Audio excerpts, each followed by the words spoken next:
Okay, so hello everybody. My name is Anu, and I'm here with Fiona, who's the HR at Telenav. Hello, everybody, and my name is Fiona Giuffre, and I'm happy to be here with Anu. Okay, great. So let me just jump right into it. So, what is your background? Where were you born? Where are you from? Where did you go to college? I'm originally from Singapore, and born and raised in Singapore. I went to college at Santa Clara. Double majored in journalism and psychology. Loved it, and your next question was. That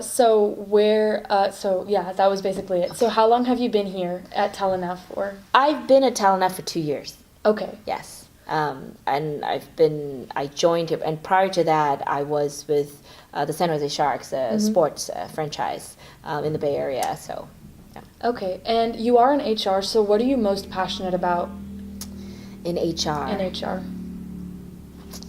I really like what I do, and sometimes HR deals with some really tough stuff. But the thing I like about HR is about solving problems. And of course, in this case, people problems.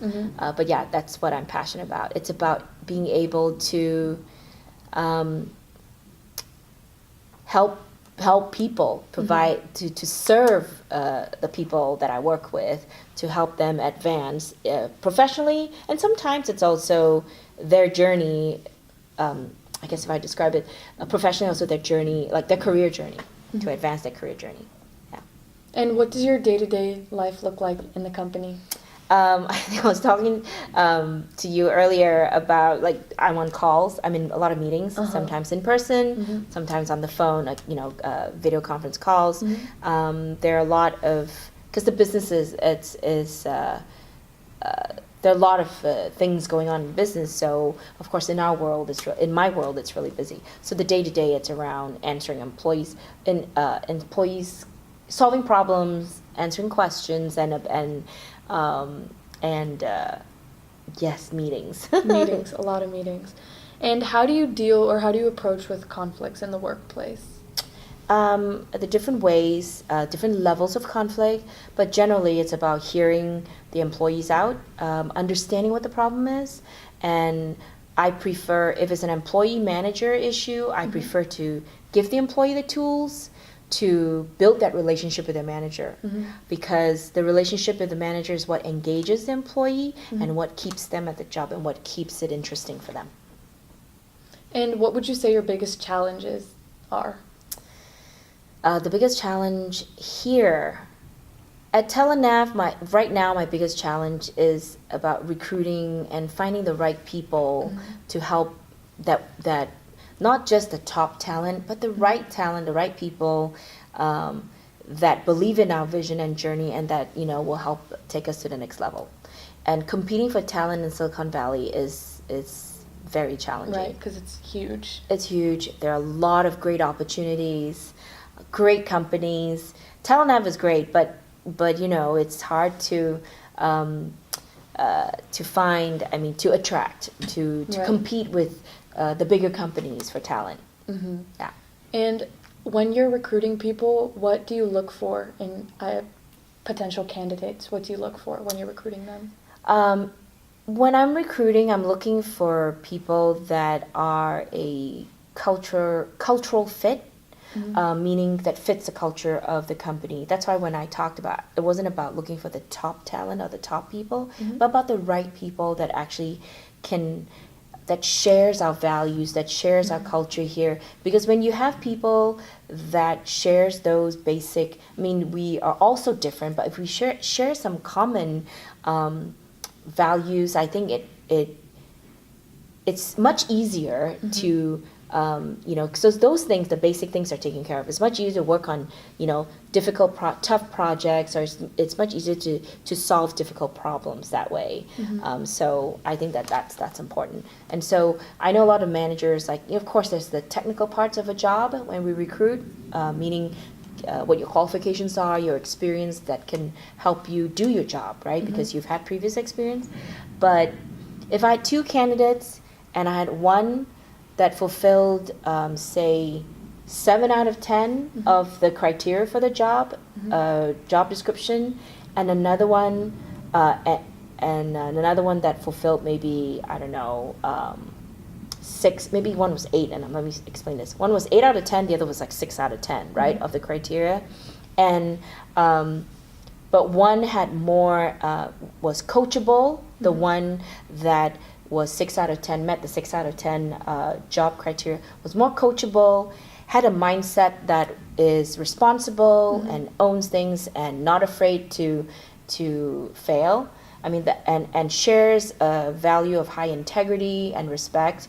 That I would go with that. I would recommend to the manager like to go with that candidate, because the technical stuff like learning how to code, I think those things you could learn, because if the person has the mindset of, hey, I can do this even I've not done this before, right? They're coachable, and then everything is you can get on. I think is it Coursera or all this learning online learning tools, right? So yeah. And how important do you think mindset is, like that? How important do you think the type of mindset a person brings to the team is to the rest of the team? It's really important. I think that when I know you probably hear a lot about, and the business world talks about mindset. Right. I think that that's really important. And I can talk about it from a sports standpoint too. I always talk about mental toughness, resilience, and grit. You can be the best, and I'll talk about baseball. You can talk about, because my son plays baseball. I mean, you could be the best hitter, the best pitcher, or the best catcher, like in your position, the best shortstop, and the best athlete at it. But the minute, because baseball is a game of failure, you fail like 2/3 of the time, right?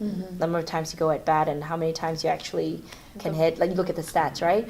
But if your mindset is that the minute you have a bad at bat and you lose it and you're not resilient, you can't, okay, flush it. What can I do? What can I do? What do I need to do? What do I need to adjust? How do I need to adjust my stance? Whatever the situation is, if you don't have that grit, that resilience to bounce back, I mean, that's hard. So you may be the best. You have the best skill. You are the most athletic, but you don't have that mental toughness, that grit mindset. I think that, and that translates to work too, because so often you see companies, Silicon Valley, and I know of people that we hear more about successful startups than those that don't.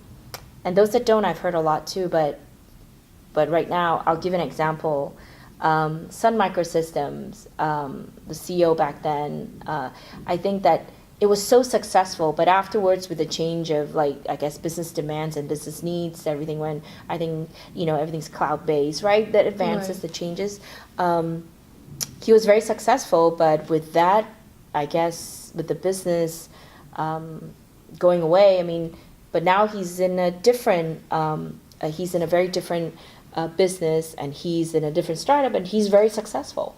And so, but he picked, he was able to do that. And there are a lot of other, and I mean, I don't know if that's the best example, but there's so many other examples of folks that are able to keep going at it. And look at I think there's she's a female CEO. She was told that, she didn't even make it to, I think she would interview for a job with a consulting firm, and, they told her that, she didn't qualify, but now she's a CEO. It's a San Francisco startup, and I can't remember the name now. There are a lot of these stories, but when you read all these stories, you can read on Fast Company or different publications that talk about it, but the underlying theme of the success is not about how smart these people are, whether they graduate from Harvard, but it's their resilience and their grit, their ability to just bounce back. All right, what next?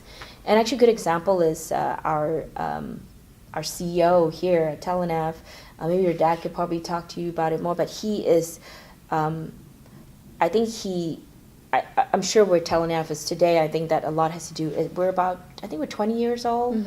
We're 10-year-old public company, but 20 years together. But as far as pivoting from one industry to another, and his resilience, I mean, it's like it's a new day. Every day it's like, okay. And he is, as far as getting back into the game, when, say, if a project has failed, and getting back into the game to make sure that he just keeps that. I mean, he's definitely someone that if I said, hey, resilience, that's one word I would use to describe him. If they say, pick a word to describe your CEO, that's what I would describe him. But yeah, that's important. So we've talked about positive mindsets and successes, but How does your team or your company bounce back from a failure? How do you guys come together? Do you guys come together? How do you guys do that? That's a good question. I don't think we do a very good job at, kind of coming back. I do know that we have, I think we do what we call like review meetings to understand what happened, what can we do better. So like operationally we do that, but as far as the mental side of it, I don't think we do a good enough job, with to help our teams bounce back. And I think it's something we learn every day, because that has to do with leadership too. I think that's a great question, because how do we help our folks bounce back? Because let's say, they didn't achieve certain timeline, or I don't know. I always hear engineers talk about bugs, in their software. I mean, how and so they thought they didn't, but if it came back that, oh my gosh, that is a failure, so to speak, if it's considered one, how did they bounce back? I don't think we do a good enough job in facilitating that as leaders in the company. I think that's a good one. Actually, I'm going to ask that question. Okay. That's a really good one. And how important do you think an HR is to hold the company together? How important do you think their role is in the company? I think that the role of HR is very important, of course. I mean, I'm the head of HR for a public company. I think that a lot of times, a lot of companies don't do enough to invest in, because, it is not revenue generating, but I think that because if people are the most important assets, I think that the programs and the people that support it should be invested in. Right. And I think we could always do a better job at that.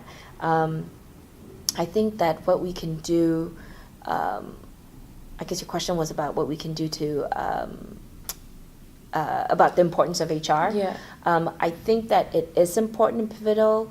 I think that as far as to the culture of the company, it's not, HR can help frame it, drive, facilitate those conversations, but it is a leadership movement, when you talk about culture, when you talk about helping the company reach a goal, I think HR is pivotal, because we ideally would bring the knowledge around programs or what we've seen other companies have done before, and or examples of things that would work, given what we understand.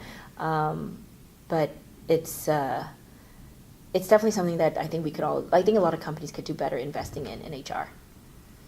And I also have a couple of scenarios here. It's Sure. like a little game, kind of. Okay. So I've written them out. So the first one is, you are the office manager overseeing a department of 25 people, and one of your employees complains about Pat's body odor and how difficult it is to work with him. So how do you approach Pat? So I think a lot of it, my approach is always about respect and leaving the employee. I mean, whatever situation is about being respectful and ensuring that whatever situation is, and in this case, of course, it's more personal, but even in terminations, about, making sure people feel dignified, that while the business result is not ideal and not what they hope for, but at least they feel like, all right, maybe another place, another time. But in this case, and I laugh because, this is a really great example, because I've dealt with it in my past companies, or my team has, and so a lot of times especially when the manager has the relationship with the employee, we work with the manager to have those conversations. And actually, it's usually if it's a female employee, I mean, if the manager's male, they always come to us as far as approaching, and we will, depending on their comfort level. But we always try to work with the manager, say, hey, you can have this conversation, we give you the tools. But if it was me, I think that I would actually, I'll invite the employee, out of, not into my office, and definitely I won't go there to, the office, but rather discreetly invite him to have to coffee or something more informal, but at that time and would let him know that, hey, I'll set the context, and I'll say, can I share some information with you? And I'll approach it that way. But it will be discreet, and it will be something that is, and there's certain situations where maybe they can't control. And the good news is a lot of companies have what they call employee assistance program. So that's a resource. That's a program that HR can provide, a tool for employees to use. It's confidential, so they can use it. But in other cases, it's just about I always take the approach of how would I want to be treated if I was in this Right. position? Like if, if I didn't shower or something. But in this case, it would be I always try to use that approach. How would I want to be treated? So that's kind of how I would approach this employee. And I have another one. So you are the manager of a department of 18 people again, and the environment of the workplace is collaborative and very friendly. Mm-hmm. So Dana, a person on your team, has started dating Drew, another person on the team. And some workers have complained that Dana and Drew are being too affectionate in the workplace. So how do you handle this situation?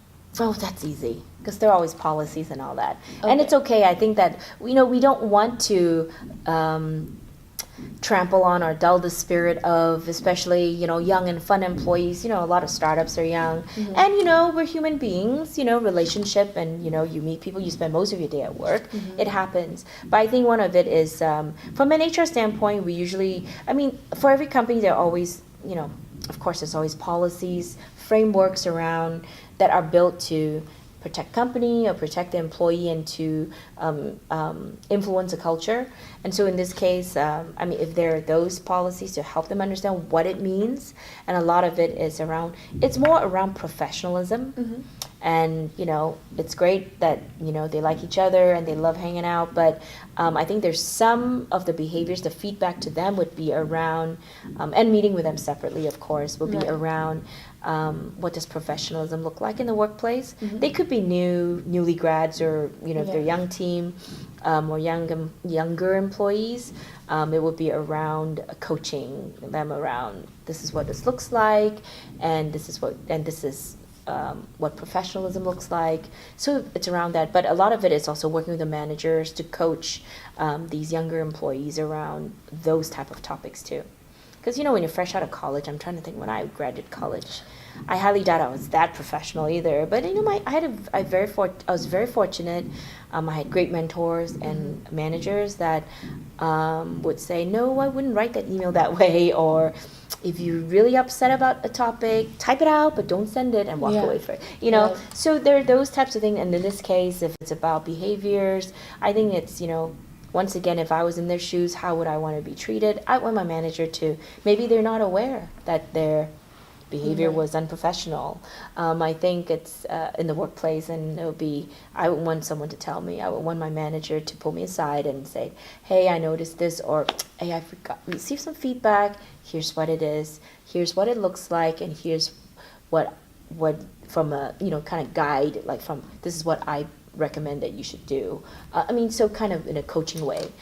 Because there are things where, unfortunately, we have laws around harassment and sexual harassment prevention, and so there are a lot of those things that's around awareness too. Mhm. So that's the legal side, but I always like to approach it from, let's understand this. Do they know if they're young or their first job? So approach it that way. Yep. And then my last scenario was Sarah and Ben have been working together for 3 years. And as a manager, you see that Ben has been putting forward better work and has been on top of things, so you decide to give him a bonus. And Sarah gets angry because her and Ben have been working for the same amount of years together for years. So how do you deal with Sarah? And Sarah comes to complain to me. Yes. Of course, the decision to, say, give Ben Mhm. a bonus, a spot bonus, sounds like, to reward him for exceeding Mhm. and going above and beyond. It would have to be, right, it would have to be something that's concrete, right, for Right. us to do that. So we're not just giving him bonus because we like him. But I think that if Sarah would come to me, hey, how come I didn't get the bonus and Ben did?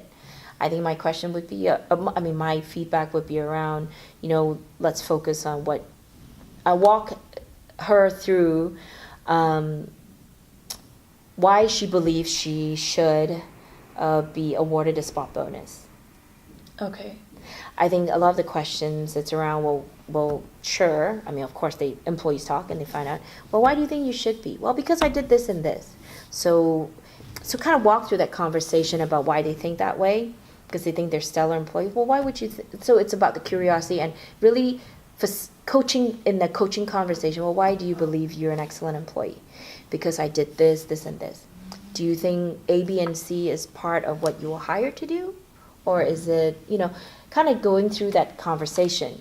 employees will always want more money or want a bonus, and I think it's again helping them understand. I think as managers, let's say if it's a situation where no, like this project, I got kudos, I got this, and I totally exceeded, and you said I exceeded.